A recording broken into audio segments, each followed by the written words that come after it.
Notable state quarters worth money today. 1999 Delaware quarter, extra tree branch, a rare variety where an extra tree branch appears on the reverse design. This error can significantly raise the coin's value, sometimes reaching hundreds of dollars. 2004 Wisconsin quarter, high leaf. As mentioned earlier, the high leaf variety is highly sought after, with values ranging from $30 to $150, depending on the condition and whether it's graded. 1999 Fess Connecticut quarter, silver proof. The 1999 Fess Connecticut quarter, which was part of the proof set released that year, can be worth significantly more than its face value if it's in pristine, uncirculated condition. The end of the state quarters program. The state quarters program ended in 2008, and it was followed by the District of Columbia and U.S. Territories quarters program, 2009 to 2021. Though the state quarters are no longer in production, they continue to be an important part of American numismatic history. Other factors impacting coin value. Demand and popularity. Like other collectibles, the value of state quarters or bicentennial quarters is affected by current trends in the market. If interest in a particular coin design increases, perhaps due to a famous error or new historical significance, its value may rise. Precious metal prices. The value of silver and gold directly impacts the value of coins containing these metals. For example, state quarters made with silver or bicentennial quarters may rise in value as the price of silver increases. Collector communities. Coin enthusiasts and collectors play a significant role in driving demand. The larger the base of collectors looking for specific coins, the more valuable those coins become. Conclusion. While most 1776 to 1976 bicentennial quarters and state quarters are not particularly rare and are worth only a small premium above face value, there are exceptions. The 40% silver bicentennial quarters and certain state quarters with minting errors, rare varieties, or high grades can be valuable to collectors. As with all collectibles, the market is driven by factors such as rarity, demand, and condition.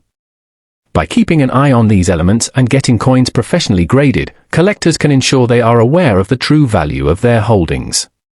Whether you are holding onto your quarters for nostalgic reasons or looking to make a profit, understanding their potential worth today is crucial for both new and seasoned collectors alike. Collectors. Finding a high-grade 1776 to 1976 silver quarter could significantly increase its market value, especially if it's a part of a complete proof set from that year. Valuable state quarters, 1999 to 2008. In 1999, the U.S. Mint began issuing the state quarters program, which included a series of 50 unique quarters, each representing one of the U.S. states. These quarters were released in the order that states were admitted to the Union, with the first coin being released in 1999 for Delaware. The series was completed in 2008 with the release of Hawaii's state quarter. The state quarters program.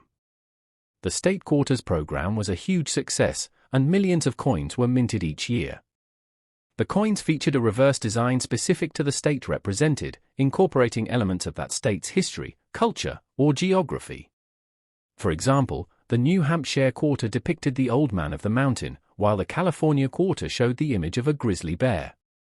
Because of their wide distribution and limited number of special edition releases, most of the state quarters are not worth more than their face value.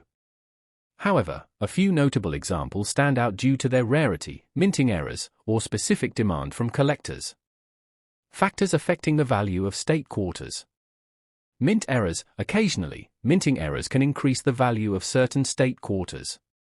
These errors could include misprints, double dies, or coins that were struck off-center. Collectors of error coins are often willing to pay a premium for state quarters with such mistakes.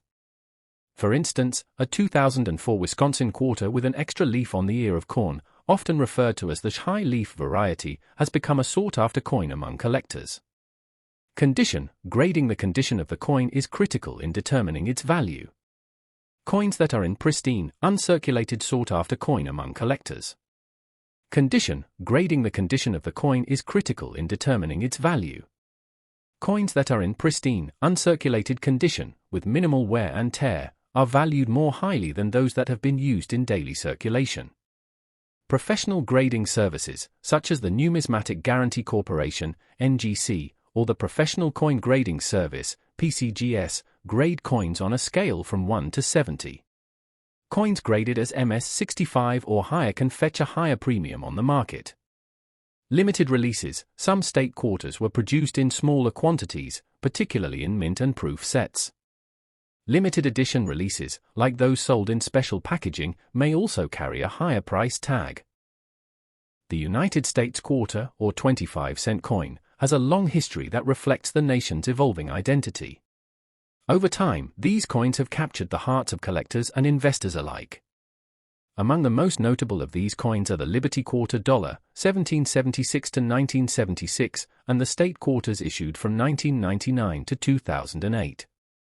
Understanding the value of these quarters today involves looking at their historical significance, rarity, and the factors that influence their market worth. In this article, we will examine the Liberty Quarter Dollar, including the bicentennial issues, and explore the current value of the state quarters in circulation. The Liberty Quarter Dollar, 1776 to 1976. A brief history. The Liberty Quarter, originally known as the Liberty Seated at Quarter, was introduced in 1838 and was minted until 1891. It depicted Lady Liberty seated on a rock, holding a shield and a spear, with the word Liberty inscribed on her dress. This design was symbolic of the United States' strength and independence. However, the coin underwent several design changes over the years, and by 1932, the U.S. Mint replaced the Liberty-seated design with the Washington Quarter, featuring a portrait of George Washington, the first President of the United States. In 1976, the U.S. Mint issued a special bicentennial quarter to commemorate the nation's 200th anniversary. This quarter featured a unique reverse design with the image of the Liberty Bell superimposed on the moon, created by John David Sanfords. The obverse retained the traditional portrait of George Washington. These 1976 bicentennial quarters were minted in large numbers, both in copper-nickel clad and 40% silver versions, and became an important symbol of national pride. Bicentennial quarters, key features and value.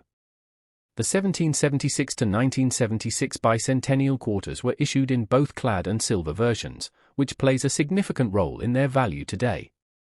The clad version, made of copper-nickel, was produced in large numbers, and its value is primarily tied to its status as a collectible item rather than for its precious metal content.